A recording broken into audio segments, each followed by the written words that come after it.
जय श्री कृष्ण अनुरागियों, श्री मंदिर ऐप के कृष्ण लीला के इस एपिसोड में हम आपको प्रभु के अनंत प्रेम की एक कथा सुनाएंगे। प्रभु श्री कृष्ण केवल करुणा घन ही नहीं अपितु प्रेम घन व रस घन भी हैं।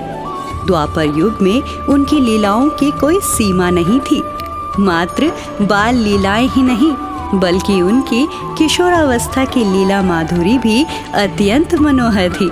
एक ऐसी ही अद्भुत प्रेम माधुरी का साक्षी समस्त ब्रज बना था। जी हाँ, हम बात कर रहे हैं श्री कृष्ण एवं श्री राधा की पुण्य प्रेम कथा की। श्री कृष्ण और राधा उज्जवल प्रेम के वितरक थे एवं उनका एक दूसरे के प्रति प्रेम स्वार्थ, मोह एवं काम जैसे तुच्छ अवगुणों से पूरी तरह रहित था। दोनों की आत्माएं एक दूसरे में ऐसी रम जाती कि संपूर्ण धरती उनके इस प्रेम लीला का प्रत्यक्षदर्शी बन जाती। श्री कृष्ण की राधिका के साथ की गई इस रास लीला का वर्णन श्रीमद् भागवत पुराण के अध्यायों में भी निहित है। वैसे रास लीला के शाब्दिक अर्थ की बात की जाए तो रास शब्द की उत्पत्ति रस से हुई है और रसघन तो स्वयं श्री कृष्ण ही हैं।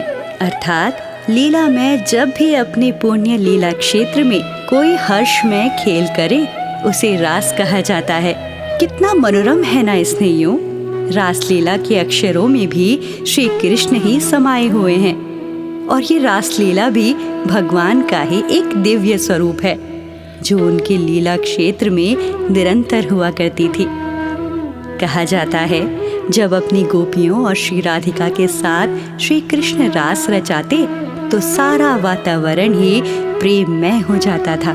उनके नृत्य गान से समस्त पशु पक्षी भी आनंद से चहचहा उठते और नृत्य करते। शरद पूर्णिमा की रात्रि की भी इस रास लीला में एक महत्वपूर्ण भूमिका थी। कहा जाता है शरद पूर्णिमा का ही वो पुण्य दिवस था जब पहली बार श्री कृष्ण ने महारस का आयोजन किया था। इस संबंध में श्री कृष्ण की एक दिव्य लीला का वर्णन प्राप्त होता है जिसके बारे में आज हम आपको बताने जा रहे हैं।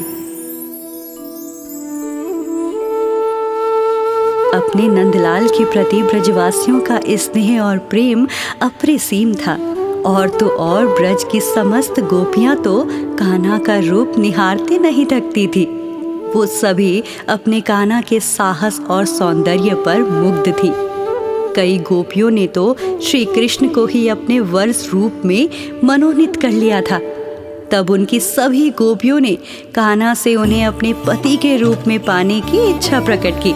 लीला मैंने तब अपनी गोपियों की इच्छा का मान रखने का निश्चय किया, लेकिन एक कान्हा इतनी सारी गोपियों से विवाह कैसे कर सकता है? सबके हृदय में यही प्रश्न उजागर हो रहा था। राधिका को भी श्री कृष्ण की इस लीला का आभास मात्र नहीं हो पाया था। इधर राधा श्री कृष्ण से कुछ पूछती तो प्रभु बस मुस्कान दिखलाते और कुछ भी नहीं बतलाते। अंततः कुछ समय पश्चात एक दिन कान्हा ने समस्त गोपियों से कहा, अब तुम सभी को दिए गए वचन का पालन करने का समय आ गया है।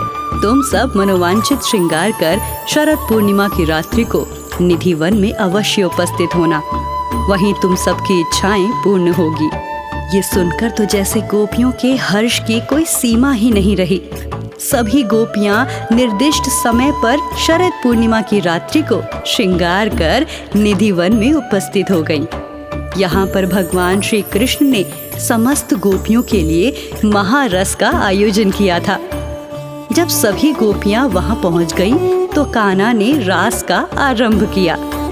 वहीं इस रास के दौरान एक ऐसी दिव्य घटना घटी जिसके स्मरण मात्र से हमारा रोम रोम पुलकित हो उठता है।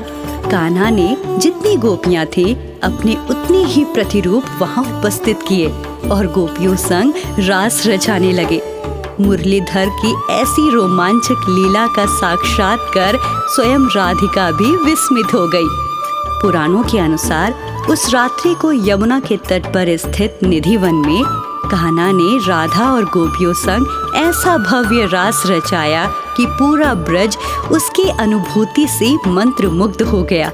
मानो इसके बाद जैसे रास लीला ब्रज का एक उत्सव सा बन गया था। प्राय हर दिन कृष्ण अपनी प्यारी राधा और समस्त गोपियों संग निधिवन में रास रचाते और गोपियां भी अपना सुध बुध बिसराए मुरली की तानों में खो जाती। कहते हैं कि शरद पूर्णिमा की रात्रि को चंद्रमा भी अपनी 16 कलाओं को पूर्ण कर अपने सर्वोत्तम सौंदर्य में निखर आता है। यही कारण है कि रास रचैया कान्हा ने महारस के लिए इसी दिन का चुनाव किया था। इसीलिए प्रेम निवेदन हेतु शरद पूर्णिमा को ही बेहद शुभ तिथि माना जाता है। वहीं दूसरी ओर कहा यह भी जाता है कि इस प्रकार के विनोदों और अटखेलियों में ब्रजवासियों को सम्मिलित करने का कारण रात्रि में उन्हें जागृत और सजग रखना भी था, ताकि वो सब दुराचारी कंस के किसी कुमंत्रणा से रक्षा प्राप्त कर सके। तो स्नेहियों, ऐसी थी श्री कृष्ण, राधिका और गोपियों की अद्भुत रास लीला। स्मरण रखें, श्री कृष्ण के अनुसार प्रेम वो नहीं जो आपको किसी बंधन में बांधे, अपितु प्रेम वो है जो आपके सभी दोषों से परे हो और आपको मुक्त कर दे। और इसका ईश्वर प्रेम से सटीक और क्या उदाहरण हो सकता है। तो भक्तों, अपने मन में निश्चल एवं निस्वार्थ प्रेम को स्थान अवश्य दे। भगवान श्री कृष्ण की ऐसी अन्य अद्भुत लीलाओं का मधुर श्रवण करने के लिए बने रहिए श्री मंदिर के साथ। तो बोलिए राधे कृष्ण कृष्ण कृष्ण राधे राधे।